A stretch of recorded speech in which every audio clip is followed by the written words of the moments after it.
बच्चों जय हिंद। बच्चों class 7 subject science part 5 lesson name है बच्चों न्यूट्रिशन इन प्लांट्स।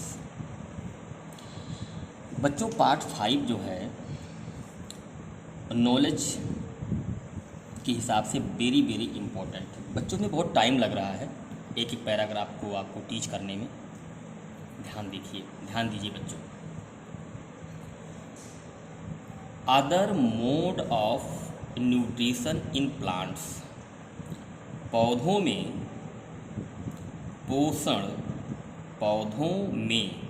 पोषण का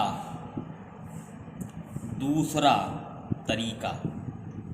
समझ गए? अर्थात सभी पौधे प्रकाश संश्लेषण के द्वारा अपना भोजन तैयार करते हैं, किंतु कुछ पौधे ऐसे हैं जो प्रकाश संश्लेषण के बिना भी अपना भोजन तैयार करते हैं। ठीक बच्चों, एक पौधा है कैस्कुटा। ध्यान देना, एक पौधा है कैस्कुटा। देख रहे हैं आप, ये कैस्कुटा है।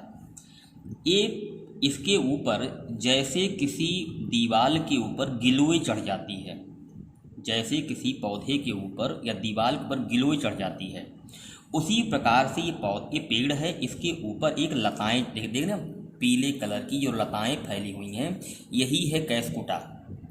ये बच्चों अपना भोजन इसी पौधे से प्राप्त करता है। ये फोटोसिंथेसिस प्रक्रम के द्वारा अपना भोजन प्राप्त नहीं करता। ऐसे पौधों को बच्चों हम परजीवी कहते हैं। ऐसे पौधों को हम परजीवी कहते हैं। समझ में आपको आ रही है? इसी बारे में हम इस पैराग्राफ में आपको एक्सप्लेन करेंगे, इसलिए पहले बता दिया ताकि आप इसको अच्छी तरीके से पढ़ लें और समझ लें। ठीक, देखें अब हम आपको जो ठीक से पढ़ा रहे हैं, ध्यान देना बच्चों। आपकी नज़र इधर उधर नहीं जानी चाहिए, वरना बच्चों मेरी मेहनत बेकार जाएगी। देखें, all plants do not have green pigment chlorophyll. सभी पौधों में हरा कण क्लोरोफिल नहीं होता है। लाइन समझ गए? जहाँ मेरी पेंसिल होगी उसकी मीनिंग होगी। इन अदर लीव्स, दूसरी पत्तियों में, इन देयर लीव्स, उनकी पत्तियों में क्लोरोफिल नहीं होता है। सच plants can not make their own food. ऐसे पौधे अपना भोजन नहीं बना सकते हैं। ऐसे पौधे अपना भोजन नहीं बना सकते हैं। जिन पौधों की पत्तियों में क्लोरोफिल नहीं होता है, वह पौधे अपना भोजन नहीं बना सकते हैं। How do they survive? वह पौधे कैसे जीवित रहते हैं? And from where do they derive nutrition? और वह पोषण से वंचित रह जाते हैं। Like humans and animals, such plant depend on the food produced by other plant. Like जैसे कि मानव जाति और सभी जानवर। Such plant depend on the food, ये अपने भोजन के लिए दूसरे पौधों पर ही निर्भर रहते हैं। They use the heterotrophic mode of nutrition, ये पोषण के हेट्रोट्रॉफिक तरीके हैं। ये पोषण के हेट्रोट्रॉफिक तरीके, अर्थात जो पौधे, जो आदमी, जो जानवर अपने भोजन के लिए पौधों और दूसरे जानवरों पर निर्भर होता है, ऐसे पौधों को और जानवरों को हेट्रोट्रॉफिक मोड ऑफ न्यूट्रिशन कहा जाता है। लुक एट फिगर 1.5, जैसा कि चित्र 1.5 में आपको दिखाया था मैंने। डू यू सी, क्या आप देखते हैं?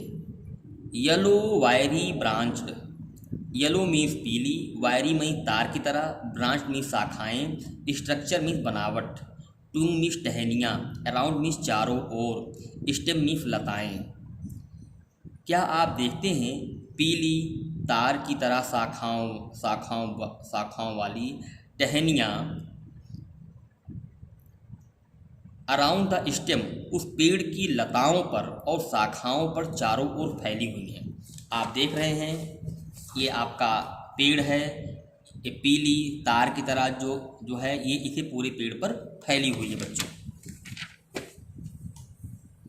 देखें, दिस इज प्लांट कॉल्ड कैस्कुटा, इस प्लांट को हम कैस्कुटा कहते हैं, इसे दोदार या अमरबेल भी कहते हैं, ठीक। Chlorophyll is absent in कैस्कुटा,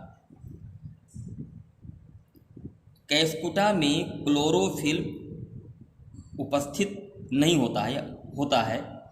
it make readymade food from them, यह तैयार भोजन प्राप्त करता है। कैस्कुटा में क्लोरोफिल होता है किंतु इट टेक्स रेडीमेड फूड, किंतु यह तैयार भोजन प्राप्त करता है from the plant on which is climbed, ये जिस पेड़ पर चढ़ा होता है, जिस पेड़ पर फैला होता है, ये उसी पेड़ से भोजन प्राप्त करता है। कौन प्राप्त करता है? Cuscuta. The plant on which it is climb, the plant वह पौधा, वह पेड़ जिस पे ये चढ़ा होता है, जिस पे ये फैला होता है। The plant on which it climb is called the host, जिस पेड़ पर ये चढ़ा होता है उसको हम होस्ट प्लांट कहते हैं, ठीक। अर्थात ये लताएं जिस पेड़ के ऊपर फैली होती हैं उस पेड़ को हम होस्ट प्लांट कहते हैं। It deprive the host of valuable nutrients, यह कीमती पोषण से वंचित रह जाता है, या कीमती पोषण से वंचित रह जाता, अर्थात इसको भोजन तो मिलता है, इसकी पत्तियां हरी तो होती हैं लेकिन उतनी हरी नहीं होती हैं जितनी कि हरी होनी चाहिए। कैस्कुटा इज पैरासाइट्स, कैस्कुटा जो है परजीवी है। परजीवी मीन्स जो अपने जीवन के लिए दूसरों पर निर्भर होता है उसे पैरासाइट्स कहते हैं। R B and other animal also is kind of parasite, क्या हम और दूसरे जानवर भी पैरासाइट्स परजीवी के प्रकार हैं? You should think about it, आपको इसके बारे में सोचना चाहिए। And discuss with your teacher, और अपने टीचर से बहस करनी चाहिए या बातचीत करनी चाहिए। बच्चों, इसे हमने पूरा ही आपको अच्छी तरीके से टीच करने का प्रयास किया। इसे बच्चों 2-3 बार पढ़िएगा अच्छी तरीके से, तो आपको समझ में आएगा। जय हिंद।